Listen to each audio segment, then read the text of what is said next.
Hello students, आज हम discuss करेंगे the story of the little girl. और द लिटिल गर्ल जो है ये थर्ड चैप्टर है और ये बी हाइव से लिया गया है। इसके जो राइटर हैं वो हैं Katherine Mansfield. And the writer tells us in this lesson that sometimes the children are not able to understand their parents, and they have certain perception about their parents which may not be true.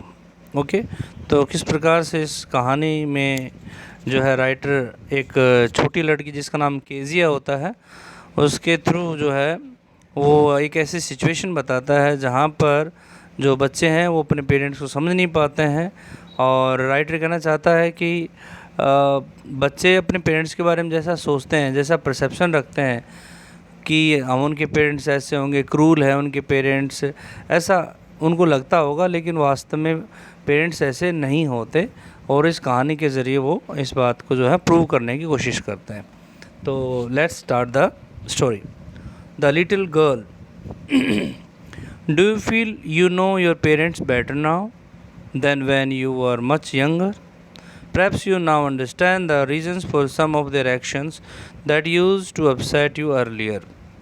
This story is about a girl whose feelings for her father change from fear to understanding, will probably find an echo in every home. तो यहाँ पर writer कहना चाहते हैं कि क्या अपने parents को आप अच्छे से जानते हो? पहले की बजाय जब तुम बहुत छोटे थे उसकी बजाय अब तुम अपने पेरेंट्स को क्या आप अच्छे से जानते हो?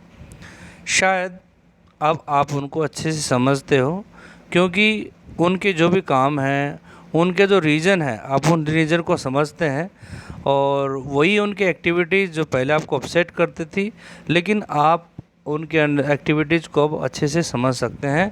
And that's why you are able to understand your father and there is good chemistry. This story about little girl. और ये जो स्टोरी है एक छोटी लड़की की कहानी है जो अपने अपने फादर के प्रति जिसकी जो फीलिंग्स हैं वो पहले डर से भरी हुई थी, उसकी फीलिंग्स बाद में अंडरस्टैंडिंग में चेंज हो जाती हैं। और शायद कहता है कि ऐसा ही जो डर है ये शायद हर घर में है, यानी कि बच्चे अपने पेरेंट्स को लेकर के काफ़ी डरे हुए होते हैं। और ये सिनेरियो जो है ये लगभग हर घर में ऐसा आपको मिल जाएगा। तो देखिए यहाँ से स्टार्ट करने कहानी। To the little girl, he was a figure to be feared and avoided. Every morning before going to work, he came into her room and gave her a casual kiss, to which she responded with "Goodbye, father." And oh, there was a glad sense of relief when she heard the noise of the carriage growing fainter and fainter down the long road. So, in the story, the writer tells us about the little girl who was very much afraid of her father. तो यहाँ पर जो छोटी लड़की है वो अपने father से बहुत ज़्यादा जो है डरती थी, क्योंकि उसका जो फादर था वो भारी भरकम था। उसका जो एक्सटर्नल अपीयरेंस था दैट वो जस्ट लाइक अ मॉन्स्टर, और कह सकते हैं भारी भरकम उसका फिजिकल स्ट्रक्चर था, जिस वजह से वो जो लड़की थी उससे बचने की कोशिश करती थी क्योंकि उसे डरती थी। अपने काम पर जाने से पहले her father would visit her room and gives her a casual किस। एंड उसके बदले में वो क्या करती थी, वो उससे रेस्पॉन्ड करती थी, अपने फादर को गुड बाय कहती थी ऑफिस जाने के लिए। और यहाँ पर उसके जो फियर वाली जो फीलिंग्स हैं, डर वाली जो फीलिंग्स हैं, वो कहता है कि गायब हो जाती थी जब वो अपने फादर की गाड़ी को जाते हुए सुनती थी। उसकी जो आवाज़ थी गाड़ी की जैसे जैसे कम होती जाती तो उसे काफ़ी सुकून मिलता था कि now my father has gone to office and now she was fearless. In the evening when he came home she stood near the staircase and heard his loud voice in the hall. Evening time में जब उसके father घर आते थे तो वो staircase यानी कि सीढ़ियाँ जो होती थी, जो स्टेप्स थी, उसके पास में खड़ी हो जाती थी और अपने फादर की जो लाउड वॉइस थी हॉल के अंदर उसको सुना करती थी। कैसे? उसके जो केजिया के जो फादर हैं वो घर आते ही क्या करते थे, ऐसे चिल्लाना स्टार्ट कर देते थे, ज़ोर ज़ोर से बोलना स्टार्ट करते थे। Bring my tea into the drawing room, hasn't the paper come yet, Mother, go and see if paper is out there and bring me my slippers. So these are some sentences which were uttered by Keja's father, the little girl's father, and the way he used to speak, that was enough for her fear. Kezia, mother would call to her, if you are a good girl, you can come down and take off father's boots. Slowly the girl would slip down the stairs, more slowly still across the hall, and push open the drawing room door. In this way, we come to know that Kezia's mother would call her. कैसे? Kezia की mother उसे बुलाती थी, लड़की को, Kezia को, कि अगर तुम एक अच्छी लड़की हो तो नीचे आ जाओ और अपने फादर के जो बूट्स हैं उनको उतारो, यानी कि जो उनके जूते हैं उनको उतारो। धीरे धीरे वो लड़की नीचे आती थी सीढ़ियों से और भी धीरे धीरे करके वो हॉल में जाती थी और वो ड्राइंग रूम का दरवाज़ा बिल्कुल धीरे से खोलती थी। By that time he had his spectacles on and looked at her over them in a way that was terrifying to the little girl. और जिस समय तक केजी अपने फादर के पास पहुंचती थी उस समय तक उसका फादर अपने स्पेक्टिकल्स पहन लेता था और वो उस स्पेक्स के ज़रिए, उस चश्मे से उस लड़की को यानी केजिया को ऐसे देखता था जो उस लड़की के लिए काफ़ी डरावना था। Well, Kezia, hurry up and pull up these boots and take them outside. Have you been a good girl today? खैर, केजिया जल्दी करो, इन शूज़ को उतारो और उनको बाहर रख दो। आज तुम अच्छी लड़की रही ना? I don't know, father. So here we come to know that Kezia started stammering. अब केजिया जो है वो बहुत ज़्यादा हकलाना स्टार्ट कर देती है। शी स्पोक इन होल्टिंग वे, और वो रुक रुक के बोल पा रही थी क्योंकि वो काफ़ी डरी हुई थी। You don't know, if you stutter like that mother will have to take you to the doctor.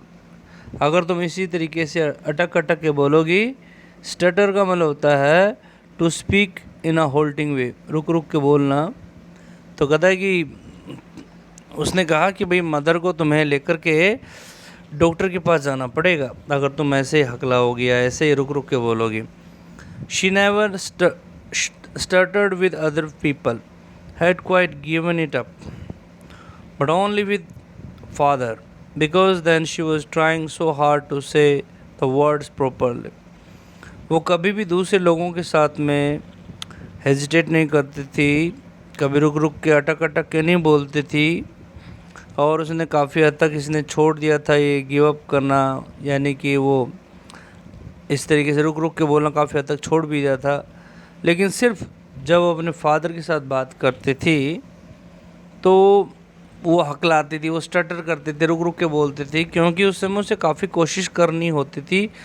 वो बहुत ज़्यादा एफर्ट्स करती थी अपने आप को एक्सप्रेस करने के लिए, अपनी बात को कन्वे करने के लिए, and that's why she would start stuttering too much. What's the matter?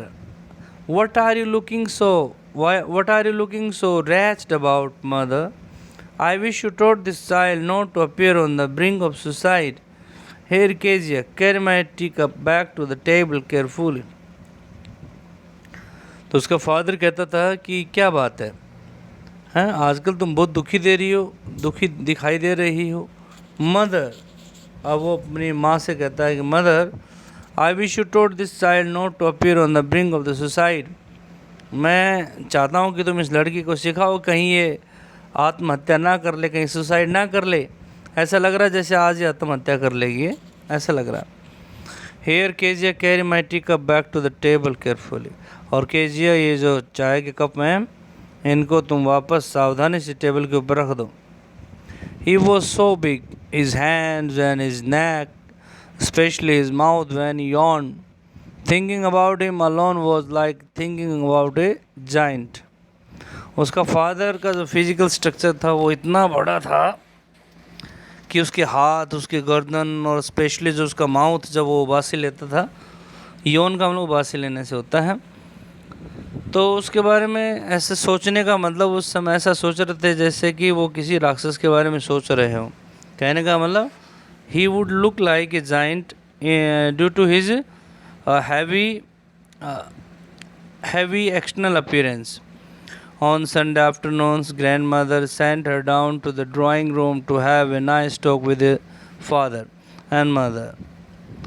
और ग्रैंड मदर जो थी केजिया की वो उसे डाउन स्टेज भेजती थी, ड्राइंग रूम में नीचे भेज देती थी ताकि वो उन फादर और मदर के साथ में अच्छी बातें कर सके।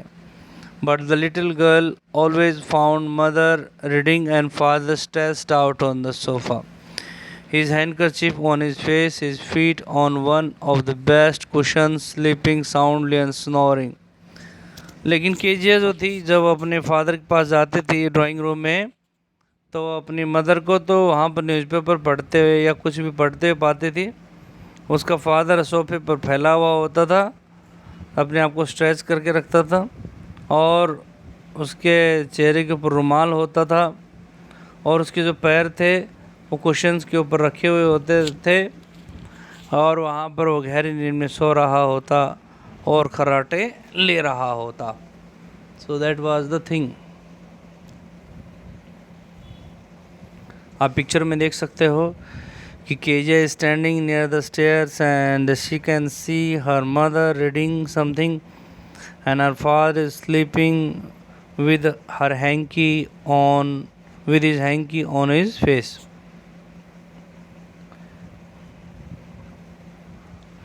She sat on a stool. वो एक स्टूल के ऊपर बैठ गई. Gravely watched him until he woke and stretched and asked the time, then looked at her. वो एक स्टूल के ऊपर बैठ गई और ग्रेवली का मतलब बड़ी सीरियसली वो उसे देखती रहती है. Until he woke and stretched. जब तक कि वो जाग नहीं जाता और उसकी अब अंगड़ाई नहीं लेता तब तक उसकी तरफ ध्यान से ग्रेवली का मतलब बड़ी ही गंभीरता से उसकी तरफ देखती रहती. And asked the time then looked at her. और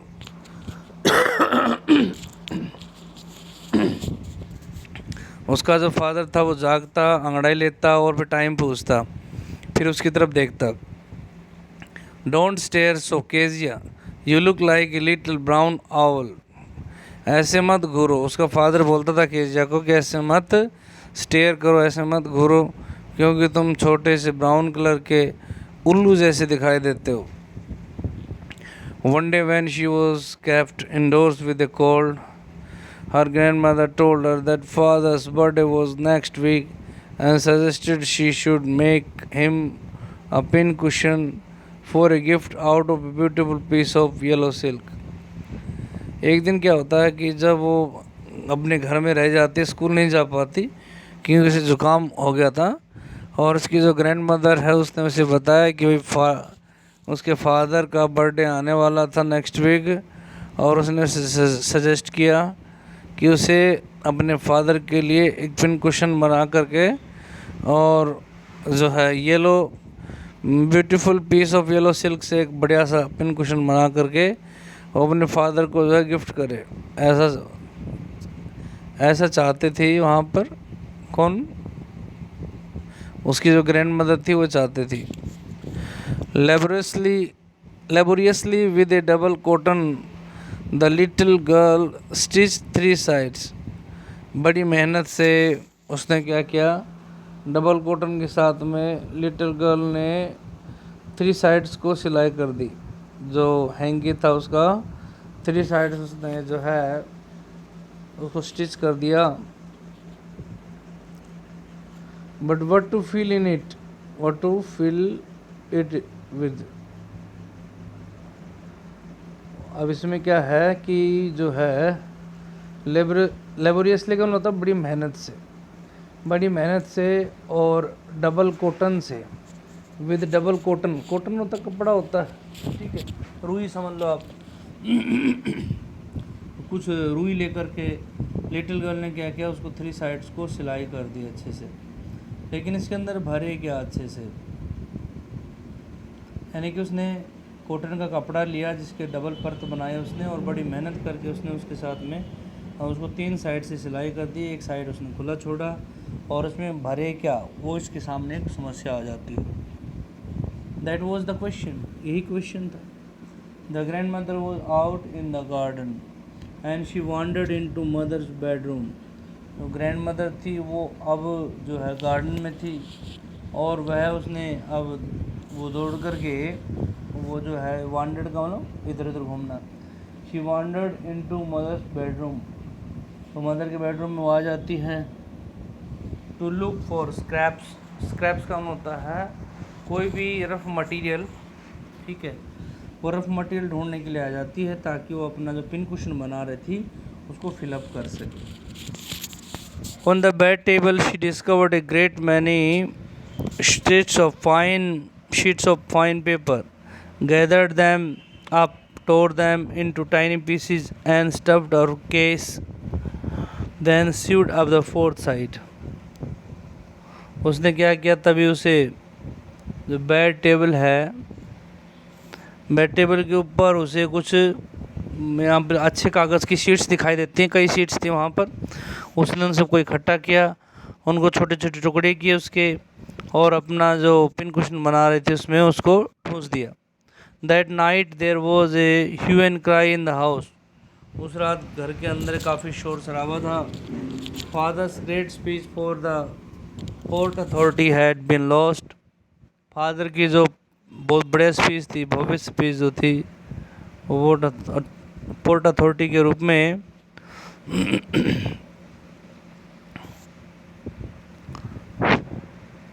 वो पोर्ट अथॉरिटी के लिए उसके फादर ने एक स्पीच तैयार की थी, और वो स्पीच पेपर के ऊपर लिखी हुई थी, और उस पेपर को उसने सबने फाड़ दिया था उस केजिया ने। Servants question finally mother came into Keziah's room. जो वहाँ पर जितने भी घर के अंदर सर्वेंट थे उनसे पूछा गया कि have you seen my those papers, लेकिन किसी ने जवाब नहीं दिया। Finally mother came into Keziah's room. आखिरकार जो मदर थी वो केजिया के रूम में आती है। Kezia, I suppose you did not see some papers on a table in our room. और उसे बोलती है, उसकी जो मदर है वो पूछती, केजिया मैं मतलब मेरा मानना है कि तुमने कोई पेपर तो देखे नहीं होंगे रूम के अंदर। तो oh yes she said, I tore them up for my surprise. तो केजिया ने तो बिल्कुल इनोसेंटली जवाब दिया कि हाँ, अरे हाँ मैंने तो देखे हैं पेपर, मैंने उनको फाड़ दिए, छोटे छोटे टुकड़े कर दिए। What screamed mother. मदर ज़ोर से चिल्लाती है कि ये क्या किया तुमने।